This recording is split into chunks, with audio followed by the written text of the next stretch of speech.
So the idea really working with James and with Bill and also with Jeff is to kind of create a multimedia package around every story that we're doing, right?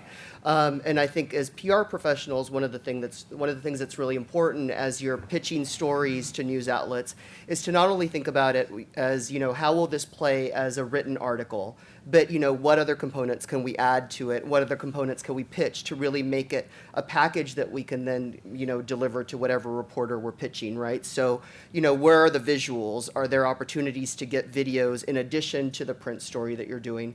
So really thinking of it that way, that's kind of how I think of it every morning when James and I talk. Just because really what you want to be able to deliver to the person that's visiting your website is a rich experience. You want to not only give them a text story that's been really well written and has a lot of analysis, but maybe you want to give them a sidebar story in a video format that's got great images that, potentially wouldn't come across if it was just a written story. Digital fails without the visual, and it's absolutely crucial, something I learned the hard way, how important excellent videos and photographs are to bring home the news. The thing about Pipeline, which is our main product on the web, is the fact that it's a constant stream. It's a constant stream of edit, and it's a constant stream of data. And so really, through mid to late morning, there are meetings going on on the deal side of the house all morning. I think what's important is, if you are sending out a press release and you are, people that are quoted in the press release, that they're also available to do video interviews, or that there's a Skype connection. So if we want to do video interviews with them, it's easy to do. The days of, oh yeah, we'll make our CEO available for a phone interview if you want him after the press release goes out. Like, I think those days are long gone. I mean, now everybody really has to have a video presence. Obviously, it's a means of communicating with us, like readers will be coming to us, and that's a great dialogue. It's very immediate. A lot of people seem more inclined to use that than email, and that's fine, that's good. We're always on Twitter. As a reporter back in the day, I've also used it to basically crowdsource information for a certain story, or even if there was an event, a big event that we couldn't get to, like I would basically use people through Twitter that were attending the event to give us basically a level of access that we weren't going to get otherwise. It's a great way to sort of just keep up with what's going on throughout the day. Twitter seems to be a lot faster than even CNBC, so it's certainly something that we have to pay attention to. And the one thing I would say as well about social media is that, we all think in terms of headlines as journalists, but increasingly we're having to think in terms of 140 characters or less. So if you're pitching us, it's got to be pithy, it's got to be quick, and it helps if it's quirky as well. So these are, for me, the things that really stand out in social media.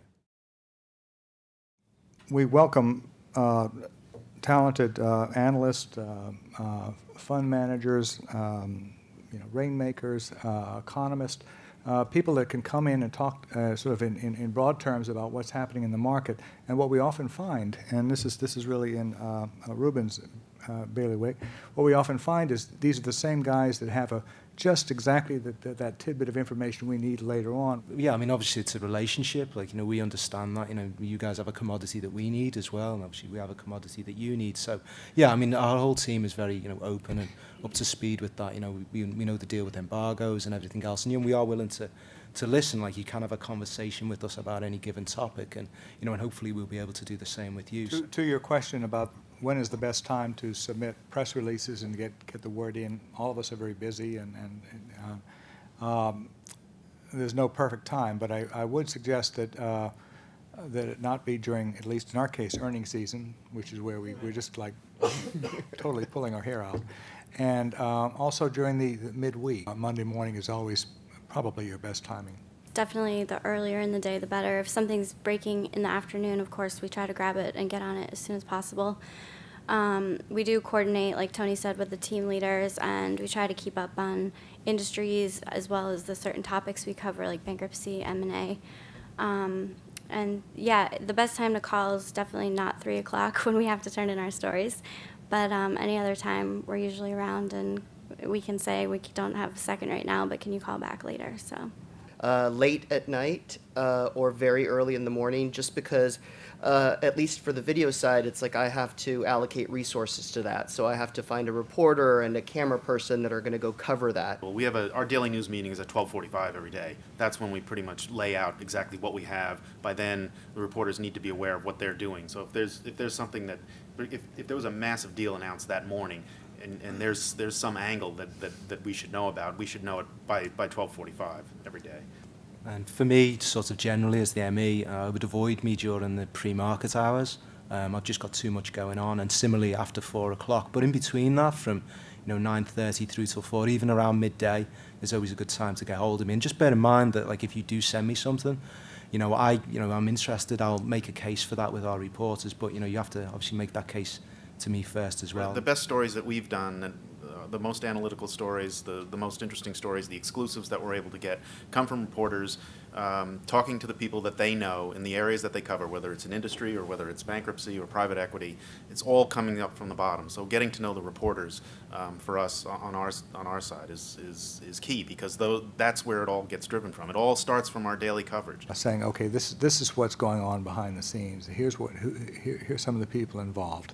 And I think you'll be very surprised at the professionalism that's reflected back.